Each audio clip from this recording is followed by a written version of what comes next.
Hello mga May. Welcome na naman sa panibagong araw ng buhay ko bilang isang full-time mom. Or for the days ganap mga May ay nag-umpisa na naman akong magligpit-ligpit. Actually, itong mga sinampay na to, nako, mga 2 linggo na yata ito. At si Daddy pa neto ang naglaba. So, ayan, nakatambak siya doon sa kusina sa labas. Ayan, inumpisan ko ng magligpit-ligpit ng paunti-unti habang yung mga bata at si Baby Blaze ay hindi nagligalig. At alam nyo naman, pag ligalig yan at sobrang hindi mo na magagawa yung pwedeng gawin. So, puro karga na lang tayo for today's video pag ganyan. So, ayan, tinupi-tupi ko na mga kortina pa ito mga me. Alam nyo bang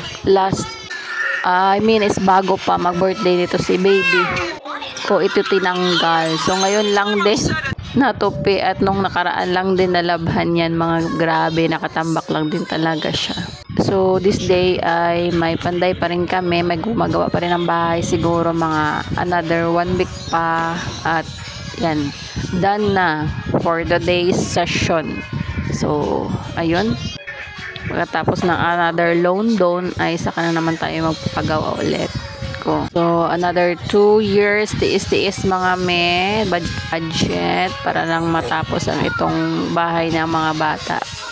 So while nagtutupi ako dito ay naglalaro naman nila ng bata. O ayun yung isa sa ilalim ng higaan. Kita nyo, inaabot yung paa ko. Yan, i-pass forward na natin mga me. At ayan, napakarga na talaga ang bata. Tapos na ang kanya capacity sa paglalaro. So ayan, for the karga na naman tayo mga me. At saglit na lingat mga me ay eto na. Nagtandem pa talaga silang dalawa mga me. Alam nyo bang kakatupi ko lang yan mga me kasi niligpit ko na, tinanggal ko na yung mga liliit na damit ni baby. So ayan, nakita nyo naman yan, pinagagawa ng dalawa. O mga me, kayo ba maiinis at matutuwa ba kayo dito sa pinagagawa ng mga bonakid niyang ganyan? So anyways, wala na tayong magawa dyan, ligpitin ulit. So next video tayo mga me, while playing din ang mga kids. Ayan, pinagsusugtod ko na dito yung mga excess na semento dito na kami dahil after nila gumawa ng panday namin dito sa bahay ay kami naman ni Daddy dito ang maglalagay ng skim coat. So, naumpisan ko na rin agad na tanggalin yung mga excess semento dito para maging kinis-kinis na kundi para di tayo mahirapan maglagay ng skim coat. So, ayan yung next project namin ni Daddy sa mga susunod na araw mga me. So, for the meantime, ay yan muna aking gagawin para naman hindi na kami matagalan. So, paunti-unti lang din yung paggawa ko dito mga me. Basta may time mga me na ayun nga, hindi nagligalig yung mga bata at walang tantrums ay nakagawa ko kahit paano na paunti-unti. Yung unang kong ginawa ang project ko ay yung sa tiles namin mga me, yung router para hindi pasukan ng dumi yung ating gilid-gilid ng ating tiles ay hindi pa rin natapos mga me doon sa kusina. So by bukas or later kung may time na naman ay gagawin natin ulit doon. So gagawin ulit tayo ng video para doon.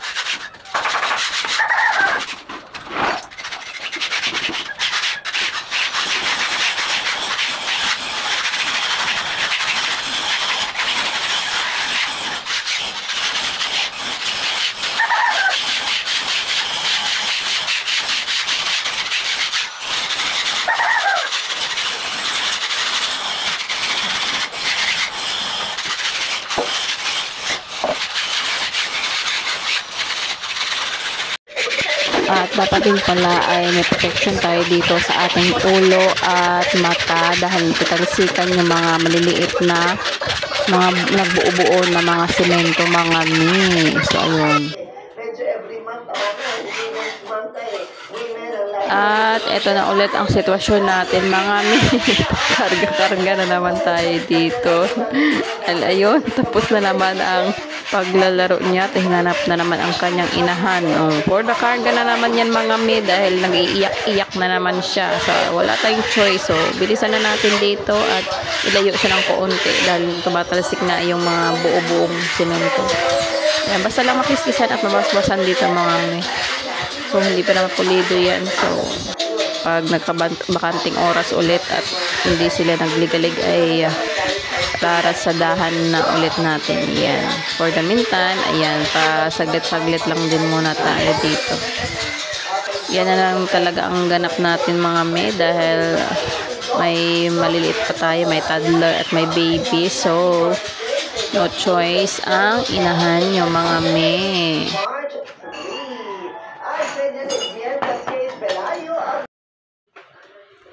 For the silip din tayo sa labas mga mes ang gumagawa ng aming gate. So ayan, pinipinturahan na ang aming gate.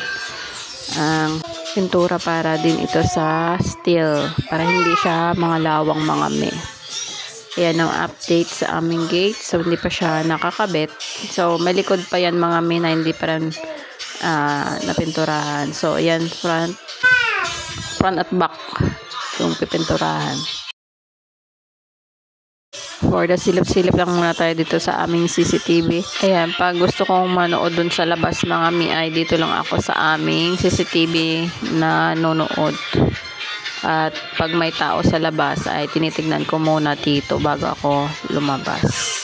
Syempre, alam niyo man yung role ng CCTV natin for the safety din natin at makita natin mga kaganapan sa labas na hindi na tayo lalabas pa. Hopefully ay kahit paano matatapos na ito ng konti. Pero marami pa talaga kaming gagawin. So may nagtanong nga sa akin kung magkano na daw nagastos namin dito sa bahay pero hindi pa siya totally tapos talaga. So ayun mga men, nakaabot na siguro kami ng 1M sa aming bahay ngayon.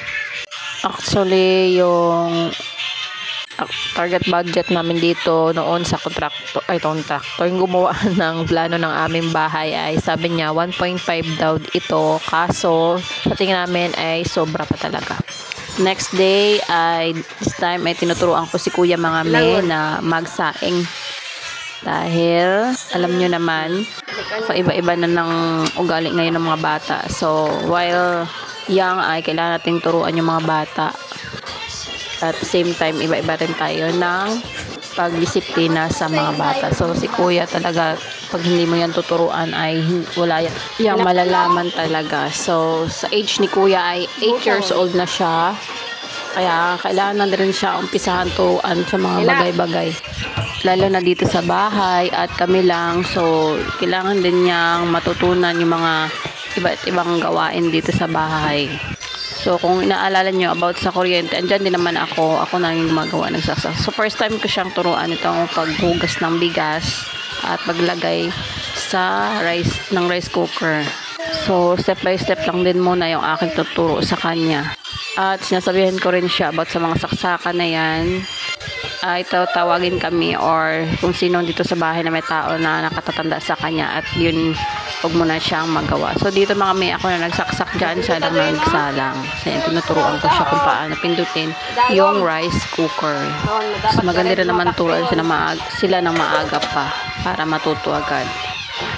Ayan, at for the cute ng bata, makulit at pinapakain ko na. Kumain na si Ate Polly at si Kuya kanina. So, itong bata na lang kasi natulog siya ng early. At ayan, for the kape na akin. Ubos na pala yung aking kape. Ayan, huli siya kumain kasi nga, yun, natulog siya. At kaya pala nag-iiyak kanina ay inaantok na.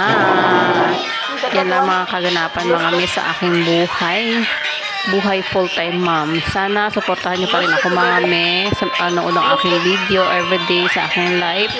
At sana din kahit pa paano kami napulot kayong araw kung ano man. At please po mag-subscribe sa aking channel. Malapit na tayo mag 1K subscriber. So, alam nyo bang ilang years ko yan mga may inaabangan? Inaasam-asam ko talaga na makaabot ako ng 1K subscriber. Ang tagal ko nang nagbablog mga miss. Mag-go mga 7 years. Hindi. Ayun, mga 6 years na mga may. Ang tagal na mga may kasi minsan talaga na wala na akong pag-asa. Stop ako. Tuloy ko na naman. Mga ganyan-ganyang era mga may. So, nakarelate yung ibang vlogger dyan pang ganyan. Marami rin akong narinig na mga ganyan, panood na ganyan. So, ako, andun talaga ako sa era na ganyan. Pero ngayon, nasisingit ko talaga mag-vlog sa aking ginagawa. Dahil yan din naman ang isa sa mga libangan ko. At kahit naman akay-akay ko yung mga bata, ay nakapag-edit ako ng konti. Hindi naman, kahit ina-edit konti lang. Ayan, that is for today mga me. Thank you for watching. God bless.